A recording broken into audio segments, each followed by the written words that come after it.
everyone. Hello. Hello, Facebook friends. Hello. Thank you. Thank you for being here. Thank you for joining us for our first ever mystery guest interview.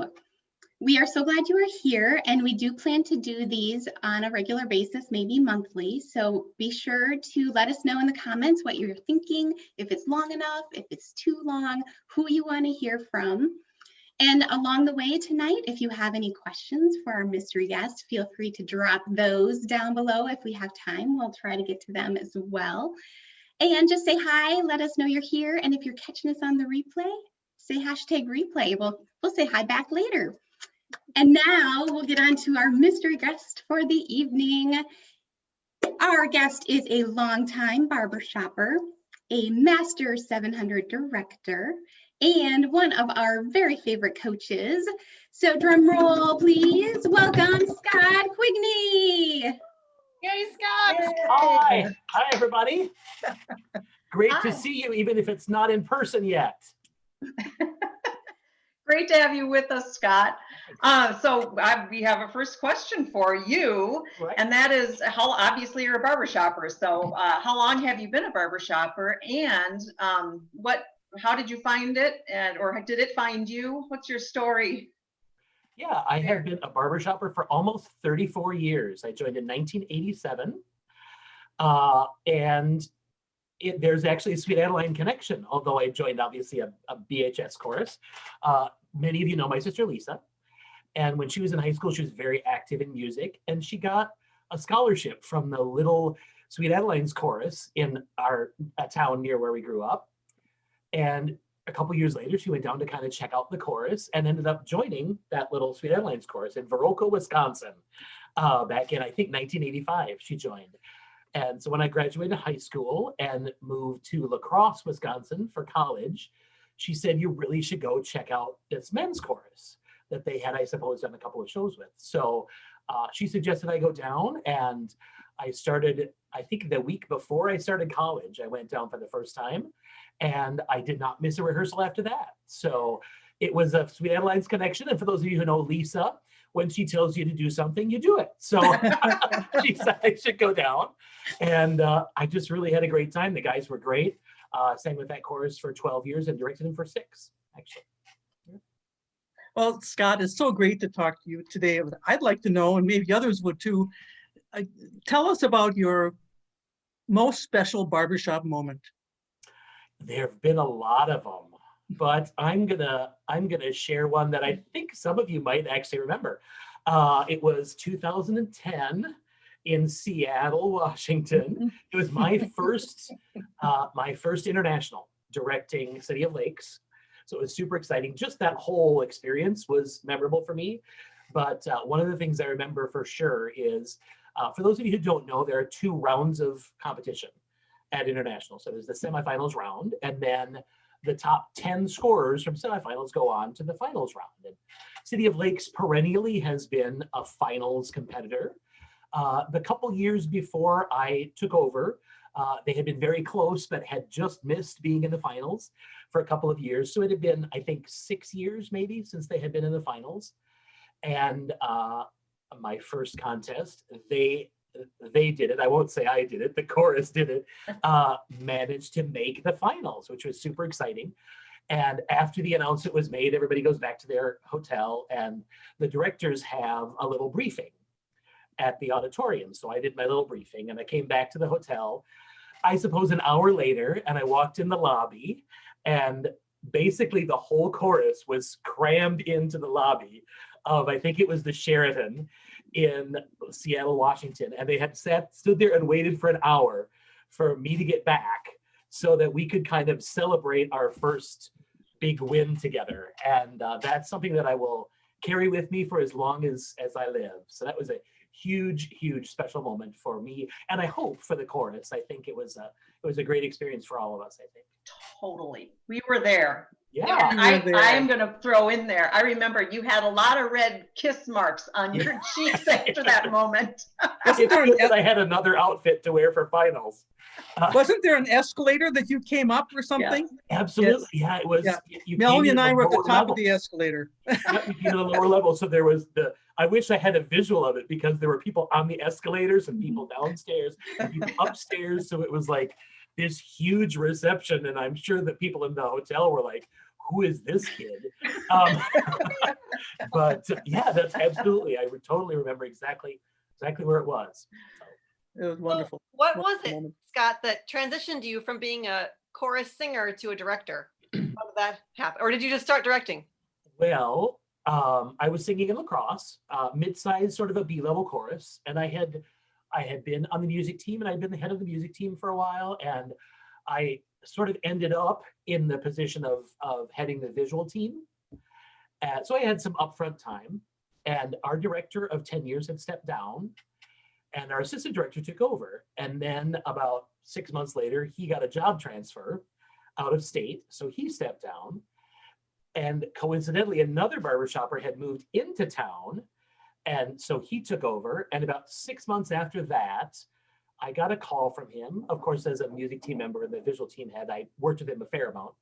Got a call from him on a Sunday. And he asked if I had ever thought about directing. And I said, no, but have a nice day. And it turns out that he also had taken a job transfer back out of state after only working with us for a few months.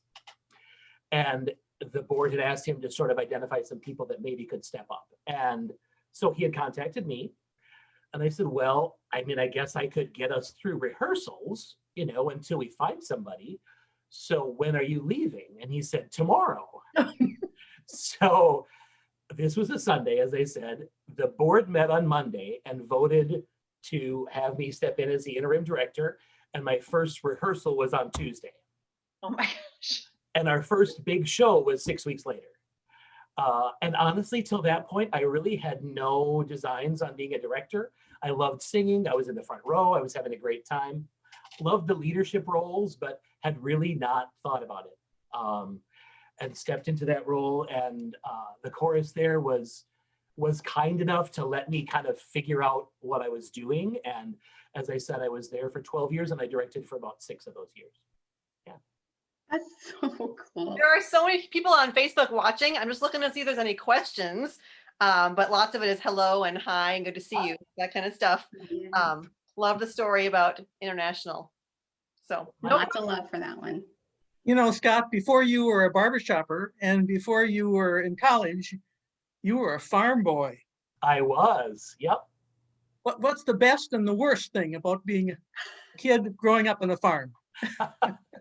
Well, in hindsight, I think the best thing is that you just have a different idea about work and a different work ethic. I mean, I was born on a dairy farm.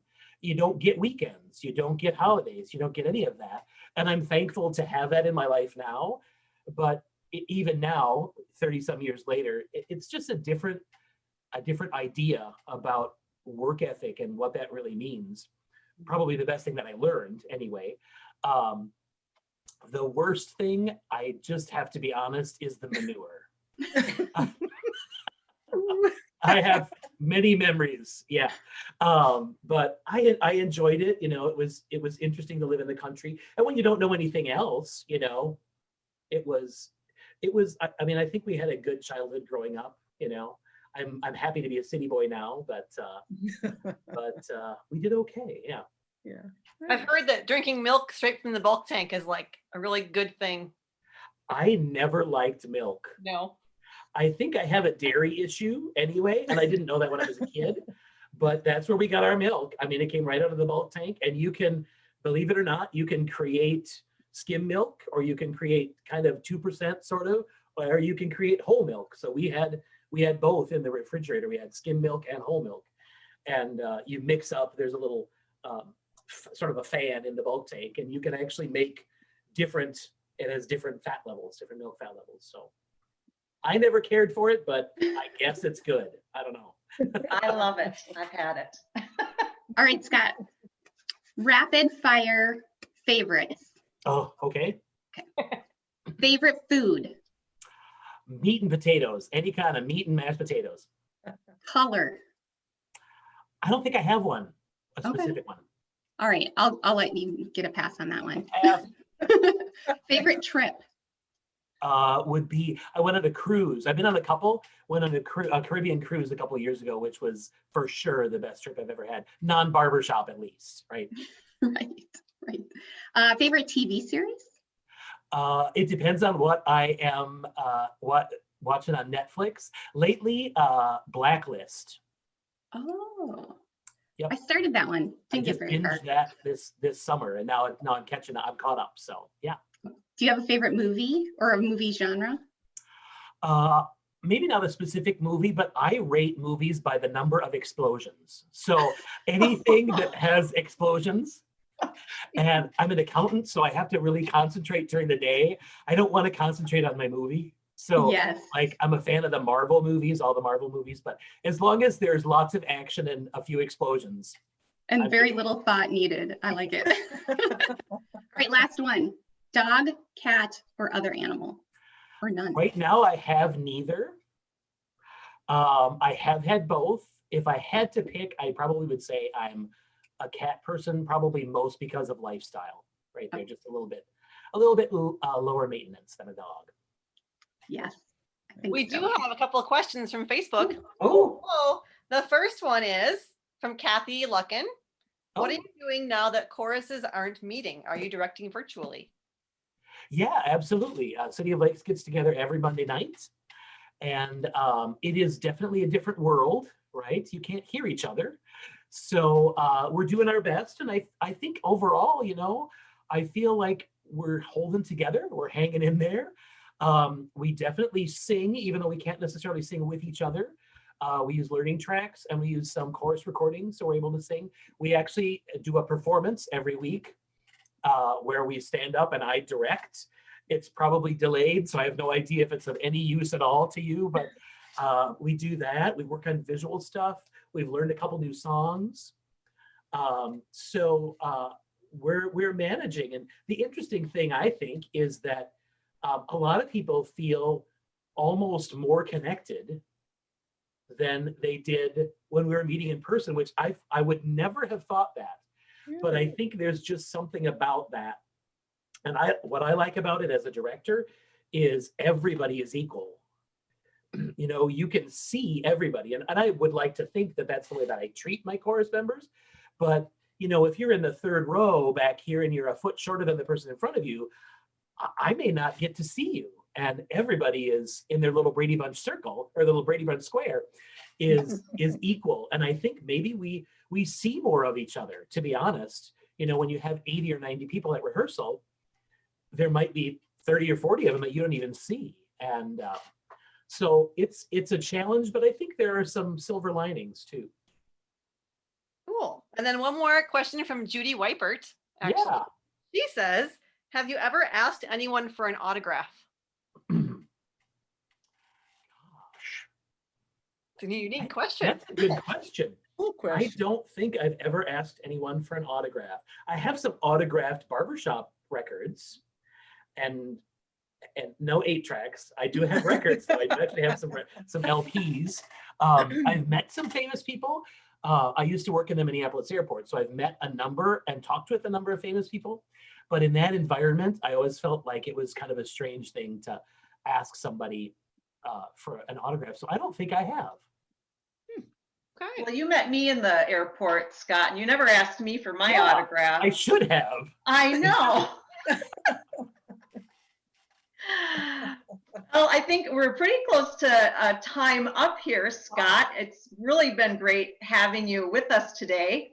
And we have one more question for you, and that is, might you have any spice advice? Do you want spice advice, like musical advice, or like life advice? Whatever Okay. you got. Anything. Okay. Before I answer, first I want to say thanks for having me as your inaugural guest. And you know this, but I'm going to say it out in Facebook land. I love you. I love listening to you. I love spending time with you guys. So I'm just really looking forward to getting to hear you again and hopefully being a part of your continued musical journey. I think this is a great thing. I just love this. And I'm really flattered that you would ask me to be part of this and to be your inaugural guest. So thanks. And on behalf of Facebook everywhere, thanks for doing this, because I think it's a fun thing to just kind of spend a little time and get away from everything. So Spice Advice, this is performance advice. And you probably know who Bob Fosse is. For those of you who don't, he was a choreographer, an American choreographer, pretty well known and pretty influential, starting in the middle of the 20th century. I went to a Bob Fosse review, and in the playbook, there was this quote from Bob Fosse that said, "Don't dance for your audience, dance for yourself." And, as barbershoppers and as performers, we so often talk about the performances for the audience. And I totally get that, and I understand why we do that. But I'd like to think that his whole idea was that if you have the joy of what you're doing in you, and that's why you're doing it, I think your audience sees that. And I think when we say we're singing for our audience and performing for our audience, that's really what we want, is to share the passion and the love and the joy and the emotion that we have with our audience, rather than put on something that looks like that. So if I had any advice, it would be to find that. It's not easy to do, but I have done it at times, and I'll tell you, it's life-changing. It changes your whole perspective of how you perform and what you're doing and how you connect to an audience. So. Awesome. Love that. I love that. That's Love that. great. Yeah, Yes, thank you, Scott. Perform for myself. Love it. Well, thank you so much. It was great getting to talk with you a little bit, Scott. We love you, you know that. And thanks for everyone who joined us on Facebook Live. I think that was, clearly people were there here, so that was awesome. We do want to do this again, and we have another date set of March 17th for another little spicy mystery interview. So you'll have to come back on March 17th and check out our new guest. So anyway, thank you all for being with us, and we are going to leave you with, remember, live life with a little spice. Thank you. Bye. Thank you, everyone. Thank you.